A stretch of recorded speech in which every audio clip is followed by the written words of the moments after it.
Hello, it's DBJ, the man with the name hard to say, and I've got another deep cut deep cut tip for game masters and especially players out there. Um, Sometimes a lot of my advice is given to people on a more advanced level, and this is another one. This one has to do with, so you want to argue? Why don't you do it in character? And I'm talking about arguing about the rules. I'm talking about you have a dispute with the game master. Maybe they forgot something on your character sheet, or there's a set of rules that they haven't used and you feel maybe somehow hurt by it, or you've built a character around using a particular set of rules. Normally people refer to like the grappling rules in any game, and the game master doesn't use it, forgets something. Something happens in a game, you want to argue about it. Why don't you do it in character? Now, let me talk about some of the advice that's been given before this. And that advice is actually quite appropriate. And the idea is that if you have a problem with a ruling or a rule or the interpretation of a rule that the game master has and you don't like it as a player, to make a note of it and talk about it after the game is over. But, and I'm not saying that's bad. That isn't bad.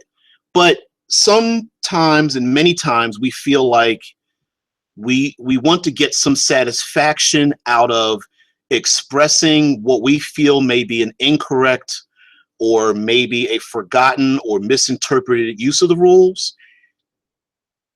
But if you're a good player, and I'm assuming you are if you're listening to me, that you don't want to stop everything just to start page flipping, find out what the rules are, start to argue, try to make your case like, you know, like you're in court. Then they make their case and you go, no, no, no, no.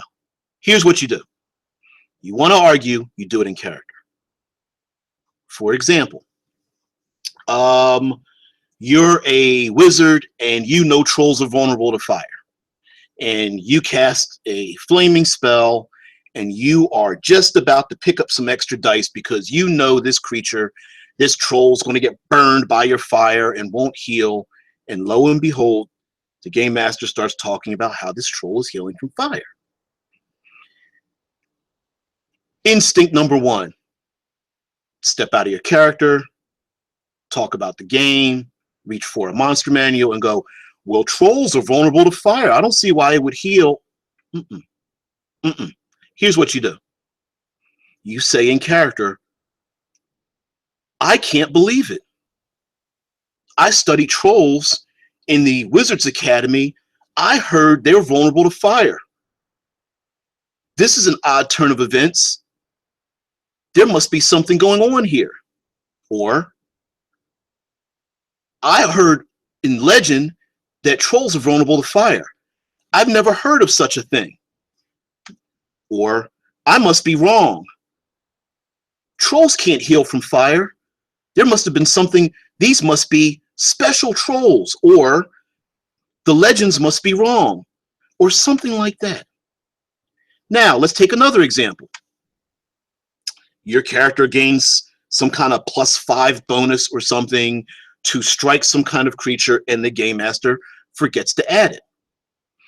You say, well, the instinct is, hold on. On page 38, my character gets, don't do that.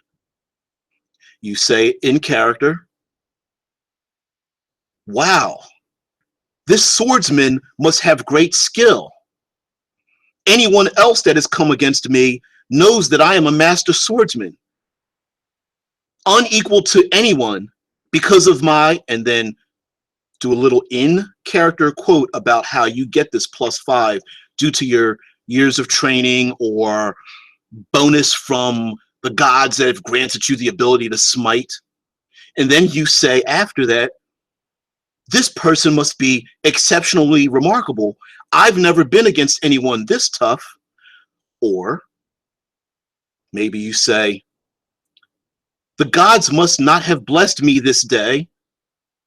I did not receive a, and then maybe do some little in-game quote, a blessing to smite, a touch by the gods, forgotten technique taught to me by the Spartans.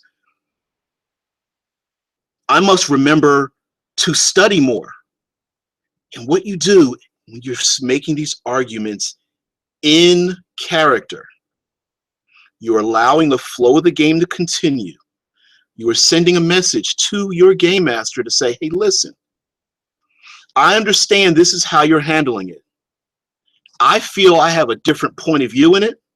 I'm letting you know my point of view is different, and I'm agreeing to allow you to continue the game as you see fit, understanding that now I am placing my, I wouldn't say discomfort, I would say my ability to notice that things are not happening the way I expect them to, and giving the game master the ability to, on the fly, as the game is moving, to then adjust, adjudicate, add to the story, correct, self-correct, apologize, stop the game, continue the game, do something in character. You're leaving it in someone else's hands.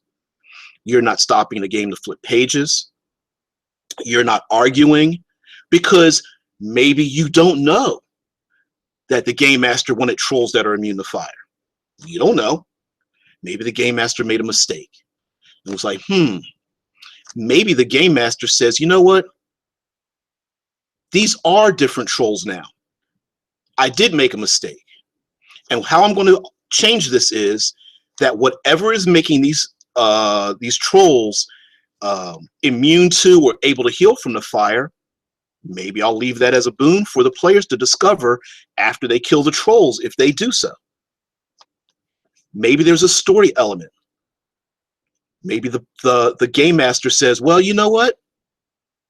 The wizard's arch enemy is helping these trolls, knowing that this player, the pyromancer or whatever, will be on my trail.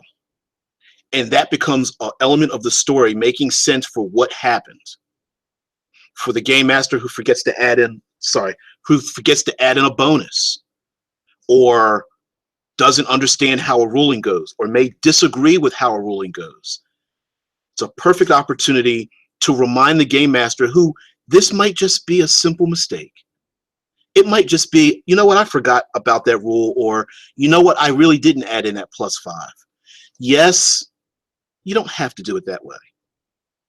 But by speaking up, by having in-character conversations with the other players, with other NPCs as to what the hell's going on, then you know that the idea is that you're not stopping the action to to pat yourself on the back, to say, you know what, I know the rules better than the game master, or to say, hey, well, I'm going to argue with this guy because he doesn't know what he's doing, or she doesn't know how the rules work.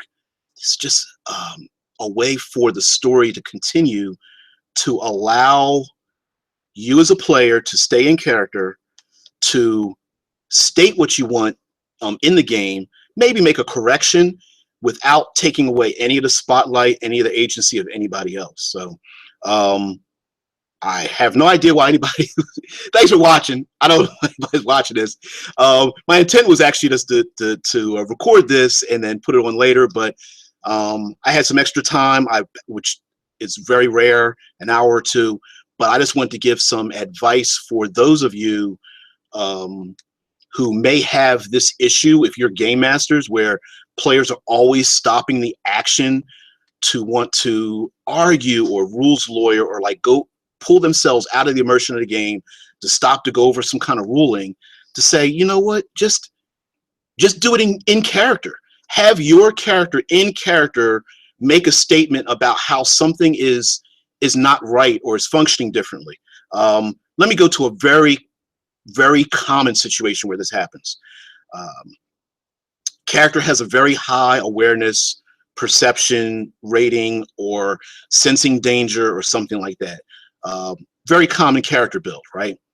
And the game master states something to the effect of, someone sneaks up on you, you don't hear this, you don't notice something, you are surprised by, and immediately I've seen players or even heard players when I listen to actual plays stop and go, wait a minute, my perception rating is 21 or something. I get a +5. I get advantage. I have this great ability to notice things. How did I miss X?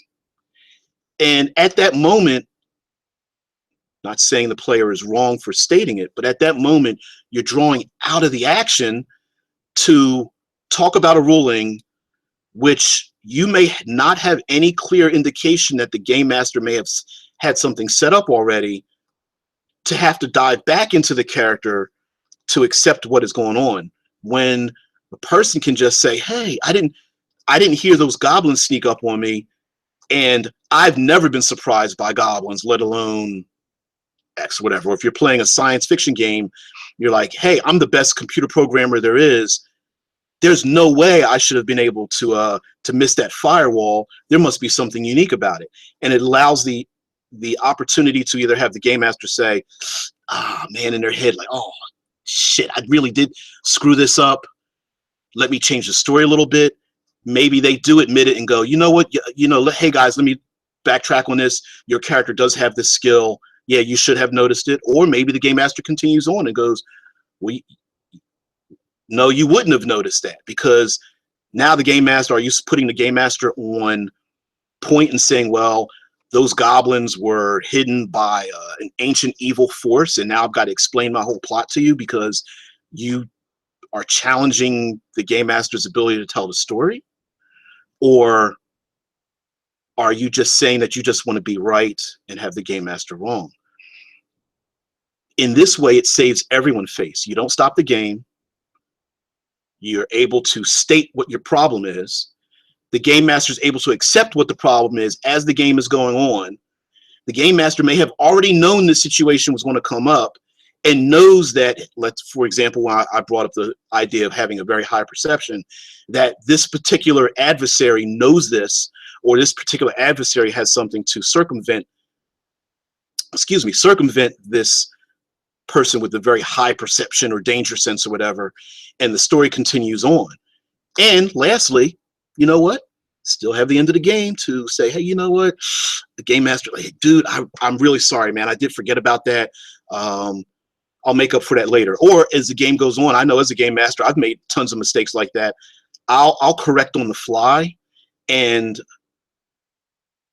this sounds strange, but to allow that person the ability to get more spotlight based on their actual abilities, because I took away their spotlight, their uniqueness, their one true thing away from them, and giving me the opportunity to actually grant that back to them, almost like a people who do ad lib, who do sketch, that are sketch artists that just talk about things on the fly, and if you step on someone's toes, the idea is that you give them the opportunity to regain that and get it back. So anyway, just wanted to make a video real short, real quick, about how to argue rules and rulings by just doing it in character.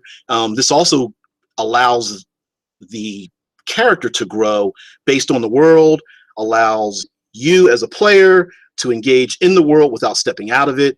And who knows, this might actually be built into a larger and greater story. So thanks a lot for or a couple of people that are watching. I appreciate it, but about to go offline now. I will post this up on my YouTube channel and a couple of the Facebook groups that I'm on. So again, thank you very much. Really appreciate it. And I will see you guys later. Oh, I can't turn off yet, because I always have to end it with create, don't destroy, man. Always be creative. Always encourage creativeness, and don't destroy the ability for new players to engage in the game. I can't forget that. I can't forget that. Always try to be positive. Always want people to bring more positivity to the game. And these little nuggets of information I'm giving out, I feel, although although these little nuggets of information can be a little complicated for new players, for you veterans out there, try to hand off some of this kind of thing. So anyway, thank you very much. This is DBJ, and I am out. Thank you.